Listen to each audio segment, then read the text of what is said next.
우리 경제가 지금 몇 %씩 성장해요? 3% 미만이야. 작년에 2.9%. 금년은 더 성장이 몰라. 왜 그럴까요? 우리 국민이 게을러서? 안 그래요. 우리 국민처럼 일을 많이 하는 국가도 그렇게 많지가 않습니다. OECD 국가 중 거의 세 번째, 두 번째죠. 밤낮으로 죽어라고 일하는데 성장이 안 돼. 뭐 여러 가지 요인이 있습니다. 인구 문제도 있고. 근데 아직은 현재 우리나라 인구 계층에서 생산 가능 인력이 가장 많은 때예요. 가장 많아요. 배불뚝이가 이렇게 돼 있죠. 이렇게 항아리 배불뚝이. 조금 있으면 이제 그 층이 노년층으로 올라가면 이제 완전히 역삼각형이 이렇게 되죠. 그런데 지금 근로 인력이 가장 많은데 성장이 안 돼. 그 말은 무슨 말이냐면은 이제 과거와 같은 방법으로는 성장하지 못한다. 성장하지 못한다. 여기서 벗어나지 않으면 성장하지 못한다. 어제 뉴스 보니까 10중 9망이란 말이 나오더라고.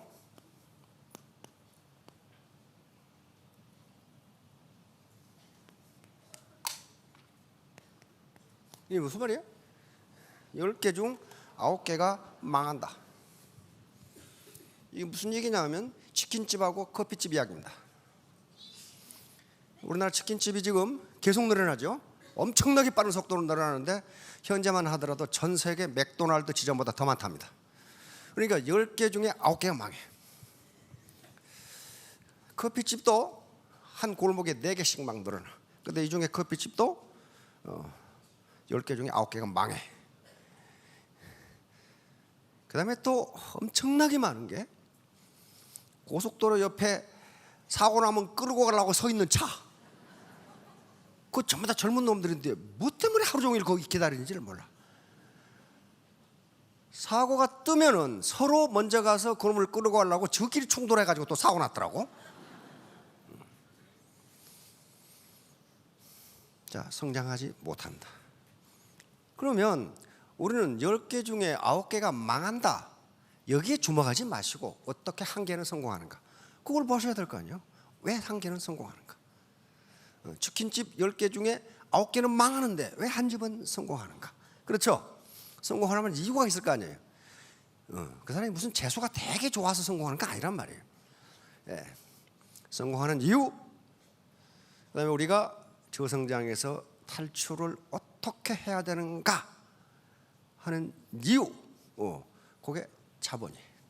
그게 자본이라. 선진국은 자본이 많이 축적되어 있다. 그 말은 선진국은 앞으로 인간이 어떻게 살아갈 것이며 그러려면 뭘 만들어야 되는가 하는 것에 대한 식견이 엄청나게 쌓여 있어요. 특히 미국이 그렇단 말이에요. 유럽이 그렇고. 그래서 지금 우리 교육계에서 늘 늘어나서 해야 되는 게 창의성 교육 그 말하죠. 많이 들어보셨죠? 창의성 교육. 그게 이제 전 국민이 각자가 창의성을 갖지 않으면 중진국 함정에 빠진다. 일부 학자들은 대한민국이 지금 중진국 함정에 빠졌다 이렇게 이야기를 합니다. 그걸 함정에 빠져버리면 못 벗어나요. 왜냐하면 앞에 1등이 갈 때는 1등을 계속 따라가면 돼. 그리고 그놈이 만들어놓으면 미투 난 더 잘 만들거든 그러면서 만들어 팔면 되는데 이제 1등을 하고 보니까 어때요? 뭘 만들어야 되지? 이렇게 나오는 거예요. 빌 게이츠라는 사람 있죠? 노력한다고 성공하는 것은 아니다. 맞죠? 그러나 노력도 안 해보고 안 된다고 하는 놈은 페인이다. 그렇단 말이에요.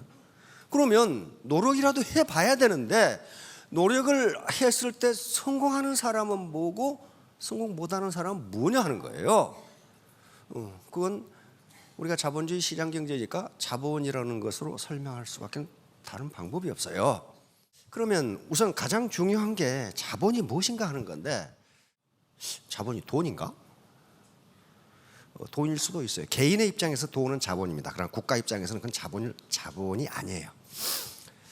수표도 개인 입장에서는 돈이 자본인데 사회 입장에서는 자본이 아니에요. 자, 그럼 무엇이 자본인가? 살아남은 종은 가장 강한 종도 아니고 머리가 가장 좋은 종도 아니다. 가장 변화에 잘 적응하는 종이다. 환경 변화에 잘 적응해야 돼. 근데 인간은 환경 변화에 가장 잘 적응하는 동물은 인간이랍니다. 저 북극에서부터 아프리카 사막까지 인간이 다 살아. 그 적응하지 못하면 죽게 돼 있어요. 따라서 세상이 이렇게 변하는데 거기에 적응하지 못하면 죽게 돼 있어요. 죽게 된다는 말은 도태된다는 말이에요. 항상 평생을 가난뱅이로 살아야 된다는 얘기밖에 안 돼요. 주역의 궁변통구라는 말이 있습니다. 이것은 새해가 되면은 기업의 이 대기업의 CEO들이 요걸 그 새해의 화두로 정하는 기업이 굉장히 많습니다. 이게 주역에 있는 말이에요. 사사삼경의 주역 아시죠? 최고봉의 철학서적인데요. 자, 역에서 말하기를, 주역에서 말하기를 궁죽편, 궁하면 변해야 하고, 내가 지금 생활이 궁해, 무엇이 안 풀려, 이게 궁한 거예요. 경제적으로 궁하고 뭐 일이 잘 안 풀려. 궁하면 어떻게 돼야 된다? 변해야 하고. 변즉통, 변하면 통하고. 안 변하는데 어떻게 통하냐 말이야. 통즉후, 통하면 오래 간다. 다시 말하면 계속적으로 환경 변화에 따라서 내 패러다임을 바꾼다. 내 인생, 내 세계관, 내 사고의 틀을 바꾸라 그런 말이지. 이게 주역의 전부예요. 주역은 주나라의 역이다 그 말이거든. 우리 단군조선의 역은 한역 그런단 말이에요. 그러니까 역이라는, 그래서 영어로 번역되기는 The Book of Changes 이렇게 번역됩니다. 변화에 관한 책이야. 주역 전체가 변화를 얘기하고 있어 지금. 이렇게 세상은 변하는데 너는 어떻게 할래 하는 게 주역이에요. 자, 미친 짓, 인사니티야. 똑같은 일을 계속하면서 다른 결과를 기대하는 거. 똑같은 방법으로 식당을 하면서 부자 될까 안 된다는 거예요. 똑같이 미용실을 하면서 부자 될까 안 된다는 거예요. 똑같은 일을 하면서 다른 결과를 기대하는 것은 미친 짓이다. 그러면 다른 결과, 다시 말하면 더 많은 돈벌이를 기대하려면 뭐 해야 돼? 일을 바꾸거나 안 그러면 일하는 방법을 바꿔야 된단 말이에요. 이게 변화예요. 이게 타조 증후군이라고.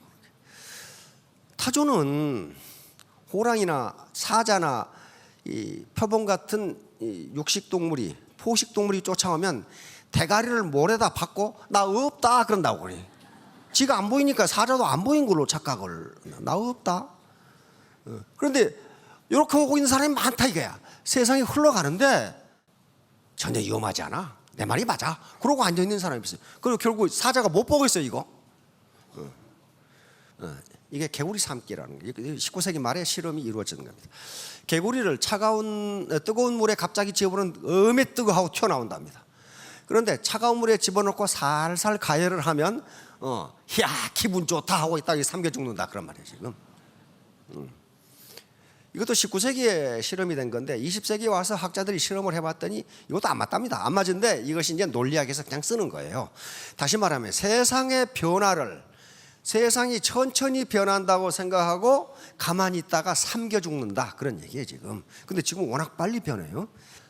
이게 비르당의 당나귀라고 하는 건데 이건 수천 년 전부터 논리학에서 쓰는 문제입니다. 어느 날 배고픈 당나귀가 먹이를 찾아 헤매다가 요 오른쪽에 엄청나게 맛있는 건초더미를 발견을 했어. 그런데 이걸 먹으려고 보니까 이쪽에 또 있어. 똑같은 게. 그래서 어느 쪽을 먹을까 하고 밤새도록 생각하다 굶어 죽었다. 요 얘기. 논리학에서 굉장히 많이 쓰는 겁니다. 다시 말하면 가치가 똑같은 것이 놓였을 때 인간은 결정하지 못한다는 거예요. 지금 내 가게도 한 달에 300만 원 벌고 있고 요거 들어보니 괜찮을 것 같고 이럴까 저럴까 하다가 결국은 굶어 죽는 꼴이 나오는 것을 이런 현상이라고 그래요. 근데 이런 현상이 굉장히 많습니다. 베르카르땡이 이런 걸 많이 했죠. 어느 큰 회사의 디자이너였죠. 근데 승진시키고 왔어요. 그런데 베르카르땡은 뭐 하고 싶어? 자기가 독립해서 자기도 회사 하나 하고 싶어. 근데 자기가 회사 하나 하고 싶은 것도 욕망이 크고, 그 유명한 디자인 회사에서 승진하는 것도 굉장히 좋지요. 둘 중에 하나를 선택해야 되는데 선택할 수가 없어. 승진하는 건 이건 명확해. 그렇죠? 그럼 나가서 사업한다고 꼭 성공하는 건 아닌데 내 마음은 사업하고 싶어. 이때 베르카르탱이 권장한 방법은 동전 던지기예요. 왜 그러냐면은 이건 의사결정을 하기가 매우 어렵기 때문에 자기가 결심하는 거야. 동전 앞이 나오면 난 이거, 뒤가 나오면 이거, 난 이대로 하기로 한다. 결정을 빨리 하게 한 방법이에요. 오늘 가서 당장 동전 던지시라는 말이 아니고 아무튼 망설이다가 기회를 놓치는 경우가 있다.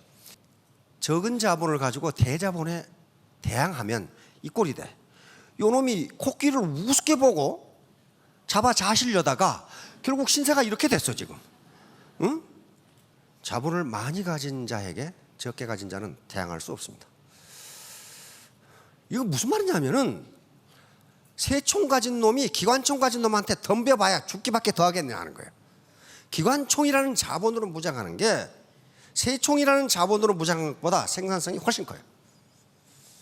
그러니까 그래서 전쟁도 누가 자본을 많이 가졌느냐 하는 거예요. 요놈이 탱크에 돌 던져가지고 뭘 어떻게 했다는 거예요 지금 이게. 돌도 자본입니다. 그런데 이거 안 돼요. 쥐가 고양이한테 항의하면 어떻게 했다는 거예요 지금 이게. 항의해도 안 되는 거예요 이게. 잡아먹히기밖에 더 하겠냐 말이에요. 자, 그러면 이제 자본이 뭔가 좀 구체적으로 따져봐. 자본은 크게 유형자본과 무형자본으로 나눌 수 있습니다. 유형자본은 형체가 있는 자본이에요. 공장, 건물, 기계, 도구, 가게, 상가, 이게 유형자본이에요. 야, 분당에 가면 말이지. 난 분당이나 이쪽 저 죽전에 가면은 한 건물에 간판이 나 그렇게 많이 달려 있는 건물은 또 처음 봤어. 서울에도 그런 게 없어. 그 건물 아버님한테 물려받았다면 여기 안 앉아 계실 거 아니야. 예? 임대료가 계속 올라. 요 치킨집 왜 망하냐 그랬더니 늘 생겨가지고 고객은 줄어드는데 집주인이 계속 집세를 올린다 이거야. 그러면 그 건물주는 뭘 가지고 있다는 거예요? 건물이라는 상가라는 자본을 가지고 있는 거예요. 건물주가 가서 청소해 주는 거 아닙니다. 아무것도 안 해요. 자본주의 시장 시스템이 그 렌트라는 걸 그 사람한테 갖다 줘. 그것은 크리스마스도 없고 일요일도 없어요. 계속적으로 그 렌트는 자본주의 시장 마켓 시스템이 그걸 그 사람에게 갖다 줘. 생산활동을 하는 거예요. 이게 유형자본이야. 그러니까 여기 계신 모든 사장님들이 원하는 바는 결국은 유형자본을 갖기를 원하는 거예요. 그렇죠? 넓은 땅, 가수원, 공장, 상가. 안 그러면 유가증권, 주식. 그렇죠? 로얄티를 받을 특허권은 갖기가 힘들 것 같아. 지금부터 시작해서 베스트셀러를 한번 써보자. 그러면 굶어 죽게 딱 맞아요. 자, 그런 것들이 이제 유형자본이라면 무형자본은 우리가 가진 건 무형자본밖에 없어요. 휴먼 캐피탈. 내가 가지고 있는 자본밖에 없단 말이에요. 자, 유형자본 여러분 형체가 있어요. 무형자본은 형체가 없어. 특허권, 저작권, 그리고 우리 몸에 체화되어 있는 인적자본이에요. 근데 이 인적자본이 엄청나게 많아. 엄청나게 많기 때문에 어느 하나라도 제대로 되지 않으면 성공하는 건 불가능해요. 예를 들면 약속 시간 지키기. 그 스폰서는 약속해놓고 안 나와. 그럼 어떻게 해? 성공하겠어요? 못합니다. 간단한 것 같은데 굉장히 중요한 자본이에요. 약속 시간 지키기. 말 겸손하게 하기. 말을 건방지게 하는데 그 사람이 성공하겠냐고요. 그런 것들이 전부 자본이에요. 그러면 우리 애터미 사업자들이 가지고 있는 구체적인 자본은 뭔가 하는 거예요. 구체적인 자본. 자, 항상 나부터 시작하시기 바랍니다. 아무리 라인이 길어도 나부터 이렇게 라인이 내려갑니다. 이게 나예요. 나. 요 라인 전체, 내가 소속된 라인 전체를 사회자본이라고 부릅니다. 사회자본이 소셜 캐피탈이라고 부른다. 자, 이것은 학술 용어입니다. 저걸 사회자본이라고 불러. 그러니까 이런 공장이니 기계니 원료니 하는 것들을 직접 생산자본 DPA라고 합니다. 그리고 도로니 이런 이 전력이니 상수도, 댐, 그다음 항만 이런 것들을 사회 간접 자본이라고 부릅니다. 소셜 오버헤드 캐피탈, 사회 간접 자본. 다시 말하면 이 고속도로가 내가 공장에서 생산 활동을 하는데 원료로 직접 들어가지는 않지만은 그게 없으면 생산 활동이 잘 안 돼. 그렇죠? 그래서 생산 활동을 간접적으로 지원해 주는 자본을 사회 간접 자본이라고 그렇게 불러.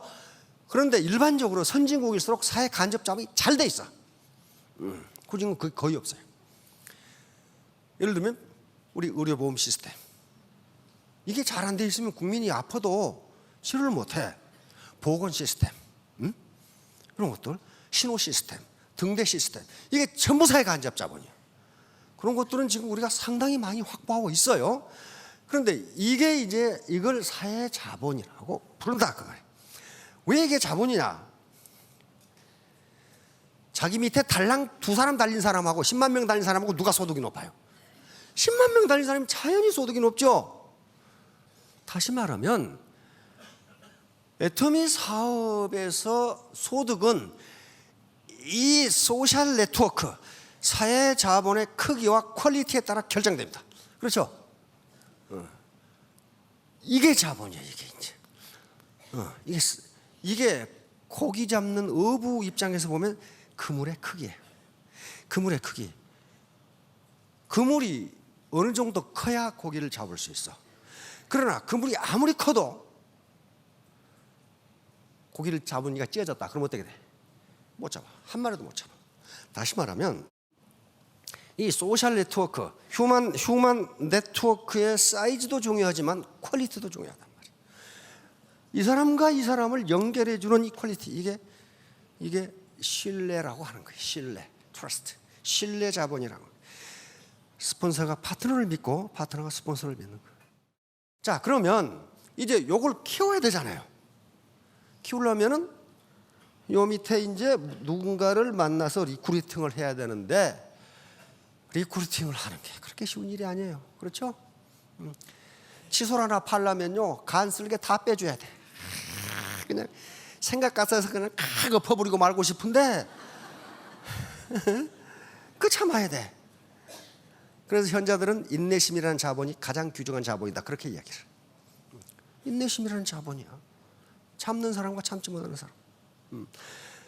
그러면 이 사람을 여기에 갖다 붙이려면 설득을 해야 돼. 그렇죠? 그래서 현대의 모든 사람은 설득 산업이라고 그럽니다. 자, 그래서 여기서 자본 중에 그 많은 자본 중에 로고스, 파토스, 에토스, 이게 자본입니다. 그리고 겸손 앤드 경청, humility and listening, 굉장히 중요한 자본.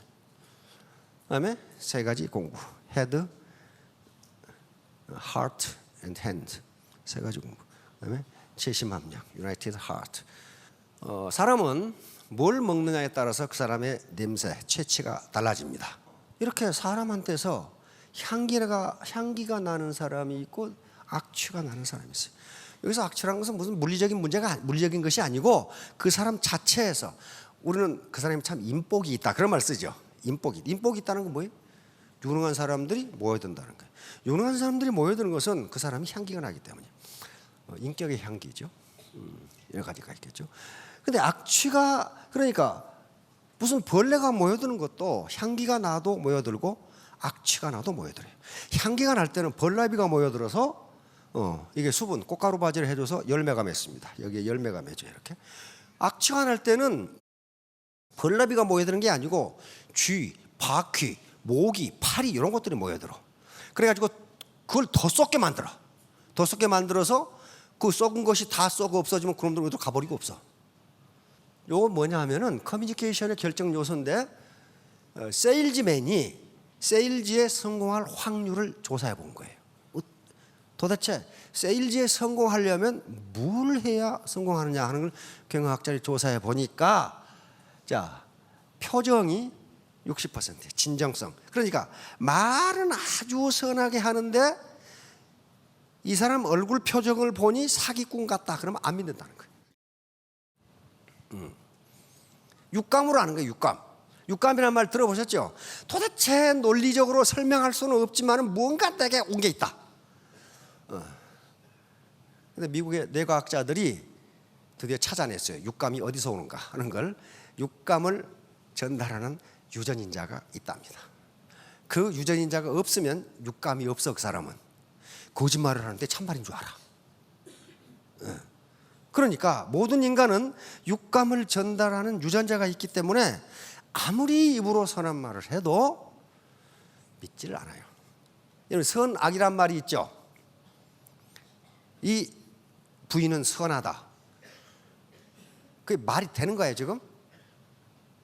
그걸 자연과학적으로 증명할 수 있나요? 없죠. 이 부인을 암만 분석해봐도 선이 안 나와. 맨날 수소, 산소 이것밖에 안 나와. 그렇죠? 그런데 선이 있다고 하니까 우리는 있다고 인정하는 것뿐이야. 그렇잖아요. 그러면 이 부인이 선한지 안 한지를 어떻게 하느냐 그 말이에요. 어떻게 알아요? 굉장히 철학적인 문제도 아닌데 말은 굉장히 선하게 해. 나는 선하다. 전라도에서 우리 할머니는 그러더라고. 저 사람은 깔끔하게 갖다 놔도 말은 반반하게 한다고. 전라도 분들은 아실 거예요. 깔끔하게 갖다 놔도 말은 반반하게 한다고. 말은 반반하게 하는데 과연 이분이 선한지 안 한지는 이분 자체를 물리적으로 분석해가지고 알 수가 없어요. 그렇잖아요. 뭘로 아느냐? 이 사람은 행동을 보고 알아요. 행동은 이 사람이 선한지 악한지를 나타내주는 표상이에요. 그렇죠? 표상이라고요. 그러니까 그 얼굴빛이 진정성이 있느냐 없느냐를 가지고 상대방은 판단한다. 이게 60%야. 그 다음에 뭐예요? 말하는 태도. 아까 겸손하냐 안 하냐. 다시 말하면 말의 억양이라든가 이런 것은 30%. 그 다음에 논리는 10%밖에 안 되더라는 거예요. 그러면 아리스토텔레스가 했던 이야기가 똑같아요. 똑같아. 그러면 어떻게 해야 되겠어요? 이제 요 소셜 캐피탈을 키우려면은 가장 중요한 게 내 인격을 어떻게 할 것이냐는 거지. 내 인격을 어떻게 할 것이냐. 누구 탓할 거 없어요? 우리 부모님이 논밭을 안 물려줘가지고 그것은 그거고 이제 이 사이즈만 크면은 한 달에 5천만 원 벌 수 있어요. 지금 6억까지 벌죠. 6억씩 벌어. 근데 초등학교 나온 분들이야. 그렇죠? 그러면 그 인격은 학력과는 관계 없다는 게 나와요. 그렇죠? 학력과는 관계 없어요. 그래도 초등학교 나왔으면 다행이야. 초등학교 3학년까지 다닌 분이 계셔. 그러면 인격은 학력과는 무관하다. 이렇게 되는 거예요. 자, 오늘 또 하다가 중간에서 끝냈는데요. 3년 후 5년 후에 모두 스타 마스터 로얄 마스터가 되시기 바랍니다. 네, 감사합니다.